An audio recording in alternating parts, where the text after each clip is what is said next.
I remember Jonestown. I remember watching the news as the stories came in. It was incomprehensible that these people out in this jungle could commit mass suicide. The pictures, the horrible photos, people lying dead with their arms around their loved ones, children. It wasn't really a mass suicide. It was a mass murder because it was Jim Jones's fault. Oh, I'm not saying some of the people there didn't bear any responsibility for it, but some of the survivors pointed out that, they had guns pointed at them. What do? Do you get shot? Do you drink the Kool-Aid and maybe hope, that it's not what you think it is? Because Jim Jones had run trials before, suicide trials. So I'm sure that some of the people there thought, well, this can't be real. This can't be real. But I remember before Jonestown, too. I remember reading the articles in the newspaper about Jim Jones and his group long before they went to Jonestown. And they were mostly positive. Jones's group was looked at as a very positive, very inclusive place. A place where race didn't matter. And this is going back to, Jonestown was in 1978. So we're going back to the, early to mid-70s here. And we've always had racial problems in this country, and I don't think they're going to go anywhere soon. We just had a presidential election that had more than a little racial taint to it, more in one way. But to have this group with such a positive message, to have, people of different races, getting together and having a good time, essentially, is what it looked like when you saw the videos and the interviews. But then some information started to come out that was, suspicious. But again, you always have to be careful, and especially those of us, coming out of the 60s and the early 70s, where there was a huge religious upheaval. And some people look at it as the Fourth Great Awakening. People were looking into Eastern religions. People were, there was a rebirth of Christianity. People were called Jesus freaks. And I can remember people stopping me on the street. Have you found Jesus? Have you found Jesus? I got so annoyed with it, I finally said, what, did you lose him? You got to be kidding. You were in charge. You lost him? But some of these, that's when we really, really began to be aware of cults, because these people would invite people in, especially, like college students who were searching, and people who were, had no jobs or little money, and they would invite them in, and they would, they'd feed them, they'd talk to them, be nice to them.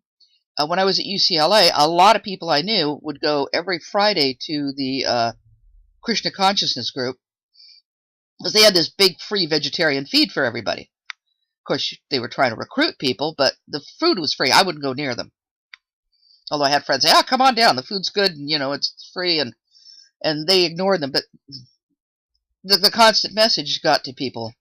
Some people would go away for a free weekend in the woods and find themselves locked in a building with all their personal items taken away, and sometimes their shoes, and subjected to 3 days, day and night of indoctrination. And so there was a lot of cult information. You found groups like, oh crap, I can't remember, Synanon, which started off as a group to help drug addicts and turned into a full-blown cult. These folks got so upset at what one reporter was saying about them, they put live rattlesnakes in his mailbox. And you also had groups that were like real hippy-dippy, like the Brotherhood, which is a group that made a type of acid called Orange Sunshine, and they got together at first just to make drugs and make them really free for everybody, and everything was nice and wonderful, and then they turned into a mafia-like group. So there are some of us who grew up from that era, and when information starts to come out, we get very suspicious about what's going on. And this is partly one of the reasons that Jim Jones decided to leave, because people were starting to really snoop around and wonder exactly what was going on and what kind of control he had over this group. But of course, he made it sound like this was going to be a utopia, a socialist utopia too, where everybody was going to, like one big giant commune. Of course, those of us who lived through that era knew that communes weren't exactly what such a good idea, because people would go off into the woods or the desert or something, or sometimes even form communes in the city. And the problem is they were so anarchic, they didn't want any rules, and so the communes never worked. Some of them did, and some of them simply because they got tough and started kicking out members. But it was, even at the time Jim Jones left for Guyana, the general knowledge was, no, commune, unless you have a full set of rules, this commune thing isn't such a good idea. And then it kind of, having this real full set of rules kind of counteracts why you're having a commune while you're running off to the desert. So, but of course, Jim Jones, a very, very charismatic guy, and the group, the people just seemed to really love what was going on, and we'll make it work because we're going to get away from all the distractions, and of course, the real reason was that down there, isolated on that commune, is the best term for it, probably the evilest commune in history, Jones had complete control over them. And when the whistle started to be blown, when Leo Ryan, and I remember Leo Ryan very fondly, he was a congressman, and he went down there to examine what was going on, and some of the people wanted to leave. They were fed up, but they were afraid. But when Ryan and the others, there was a news crew, came down, they had the courage to leave. So they left. And as they were getting on the plane to leave, they were ambushed by gunmen. Leo Ryan and others were killed. Some people survived. And then there was the mass murder at Jonestown. And a few people survived that too. But there were gunmen standing by there too, as I mentioned. Any philosophy can go to extremes. We've seen that with communism. We've seen that with Nazism. You've seen that with other groups as well going throughout history. We could go back but religion has a particularly dangerous place in all of this, because when people are saying, we're doing this for the common good, others will look and go, well, it's not my common good. When people say they're doing it for God, that's a lot harder to argue with. And that's where the danger comes in. I don't want to tie this to anything going on today, because no matter how extreme some people get in this country, we still have mass communication. Oh, there are cults out there. They're still here. They're hidden. They're on compounds. They're isolated. The Westboro Baptist Church is a cult, and they live on a compound, isolated from everyone else. They keep their family isolated, except for going out on these ridiculous protests they have.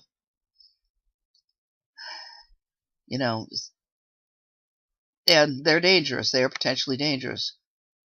You can never tell when somebody's going to go over the line. There was a cult here. Oh dear. I'll leave the reference below because I can't think of the name of it. But they were out in the wilderness, essentially. And they got to the point where they started collecting guns. And they had these watchtowers, armed watchtowers on their property. And it was getting pretty scary, and the government was watching them very carefully. And of course, they were claiming religious persecution. Yeah, you build a compound with razor wire, and you put watchtowers with riflemen in the watchtowers, and you start collecting guns for the eventual whatever. Yeah, the government's going to be a little worried. Come to find out years later that the woman who ran the whole thing, who ended up running the whole thing, her husband started it, she ended up running it, was, at the time this was going on, she was quite literally losing it. She was slipping into dementia from Alzheimer's. But everybody still followed her. Until some point, and since I don't know if anybody's really investigated the internals of what was going on here, but at some point they got smart enough to realize that, oops, she can't remember who she is or something of that sort. And at that point, everything sort of ramped down, and she's now deceased. But think of how scary that could have been. A woman who is suffering from dementia in charge of an armed group who have a religious mission. That's pretty scary. So, yeah, we still have cults. We still have danger from fanaticism of all kinds, not just religious, but there is, as I said, a particular difficulty, I guess you'd say, with the religious fanatics and fanaticism, because they think they're doing God's work. Anyway, that's about all I want to say about this. Is this is a very, very sad anniversary in a lot of ways, but it's a day to remember why we have to fight extremism of all kinds, and like I said, not just religious, of all kinds. And I'm going to leave you a link below to the ABC News article. And at this article, they have a number of videos. There's like one after the other, if you click on the video, that are actually from 1978 and 1979 when this occurred. Anyway, thanks for watching. Bye.